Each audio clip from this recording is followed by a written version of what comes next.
Hello, I am Susan Ladwig, and my mother is an enrolled Menominee, and my father is German. So today, I'm going to show you, on my German side, I'm going to show you how to make sauerkraut. And I am standing in my garden where I grow the cabbage. Cabbage is the main thing that we use to make sauerkraut. So right now I'm going to cut one of the heads.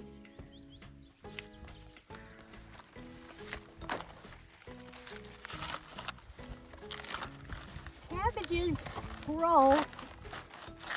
This is a red cabbage. The cabbage, there are green cabbages too, and you can make sauerkraut out of the red or the green. And sometimes cabbages grow a lot bigger too. But this is what we have this year.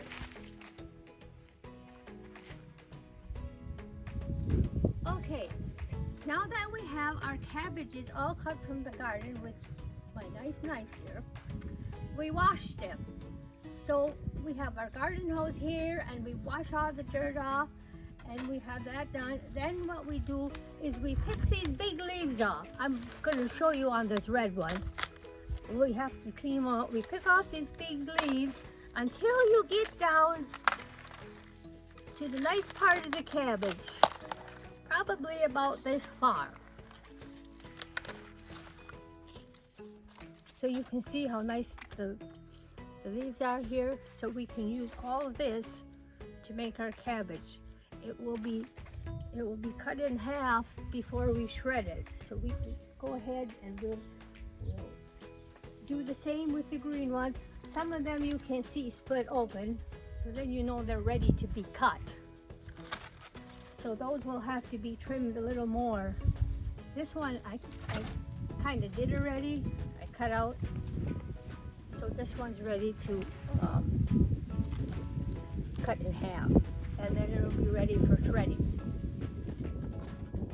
Okay, now we're in my porch where we get the cabbage made into sauerkraut.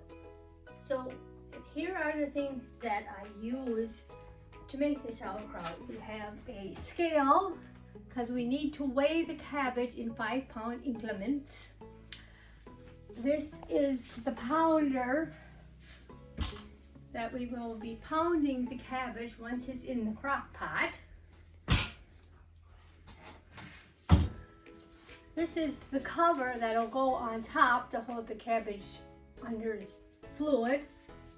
I have a bowl to put the cabbage in to weigh it. And we add salt to it. A 1/4 cup of salt goes within each 5 pounds of cabbage. And then I also have my food processor, because when we're shredding, at the end sometimes we have some big leaves that I put in here to shred smaller. Because we don't want, then this is the shredder over here that we use to shred the cabbage. Some people like to shred their cabbage in the processor, but we like to use this. This is an old-fashioned cabbage shredder. And then over here you see our crock pots where the cabbage will be going in once we have it shredded. So now we're going, this is my husband Richard, and he's the shredder, and he is going to show you how the shredding is done. So I will give him a head of cabbage.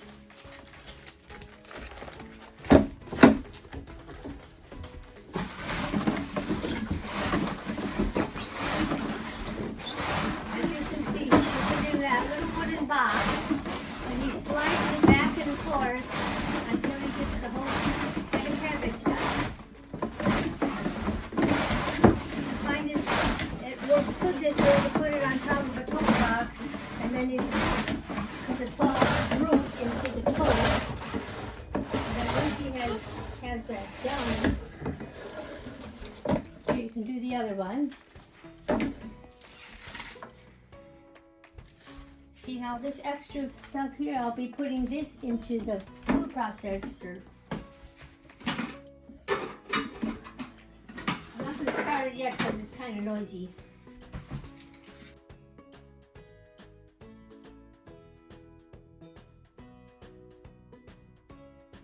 Today we're going to do the red and then, the green, and then when we have that done, then we'll do the red. Now, I'm going to put these big leaves in the processor.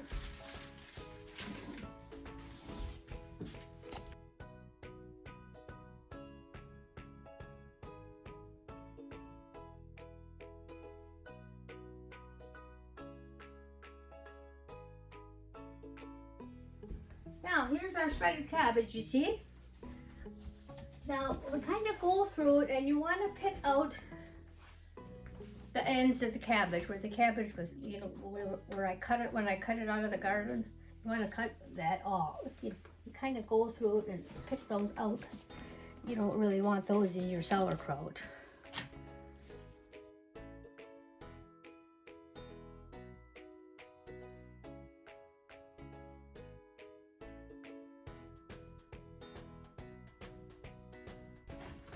Okay, we fill our bowl, and then you check to see you have 5 pounds, which I don't have 5 pounds in there, so I have to add some more.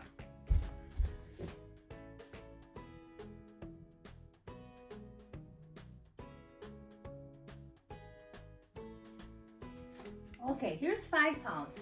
So now once you have it weighed out, your 5 pounds, you can take that and dump it in your crock. Like this.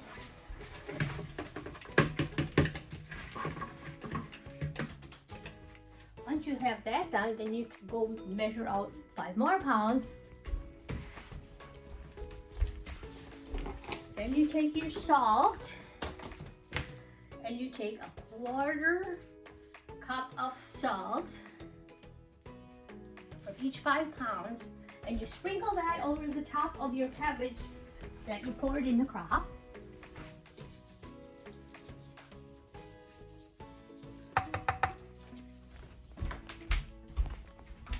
Then you take your little pounder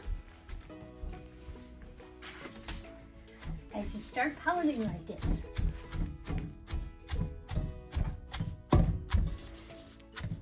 And you keep doing this, and you'll see it'll start to get really juicy. So usually one person is doing this, another person is shredding, and I'm usually over there weighing it.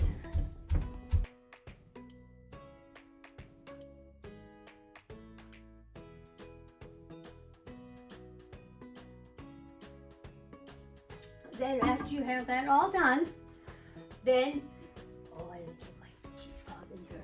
Then you put your cover on it, because you want your cabbage to stay under, it has to stay under the water in order to ferment. It's going to be fermenting now. So once we have that all done with all our cabbages, then we'll be putting the cover on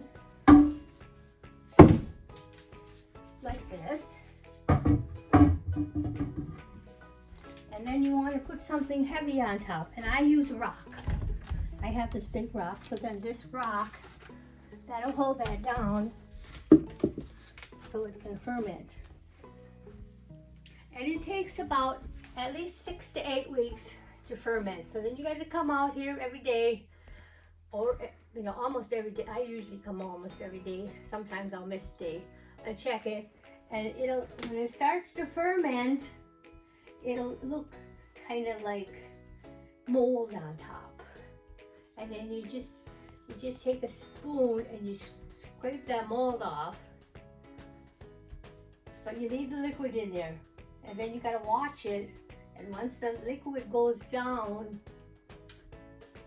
then you know it's ready. And usually I'll watch the calendar pretty close, for at least 6 weeks, and then I'll really watch it really close, to watch, because you don't want it to dry out.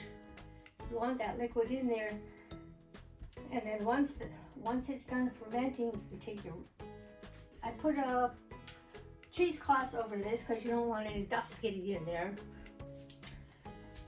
And then once that's all done, then you can take it out and can it, or it freezes well also.